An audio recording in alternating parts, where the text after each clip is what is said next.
दोस्तों चलिए देखते हैं कि कौन से देश के लाइटर इस अंडा को आमलेट बना पाती है या नहीं। पहले नेपाल की लाइटर को जलाकर देखते हैं।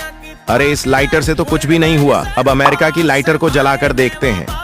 अरे इस लाइटर से भी कुछ नहीं हुआ। अब बारी है इंडिया के लाइटर की। चलिए देखते हैं, लेकिन उसे देखने से पहले बेटा मुझे देखकर इग्नोर मत करना। इस बार जो भी एग्जाम में पास होना चाहता है मैं पास कर दूंगी, मगर मेरा भी एक काम करना होगा। तुम्हें इस वीडियो को एक लाइक और चैनल को सब्सक्राइब करना होगा और 5 सच्चे मित्र को शेयर करना होगा। और मेरे बेटे जाते जाते कमेंट में सरस्वती मान। इंडिया की लाइटर तो आमलेट बना दी। चलो इंडिया के लिए एक लाइक कर दो।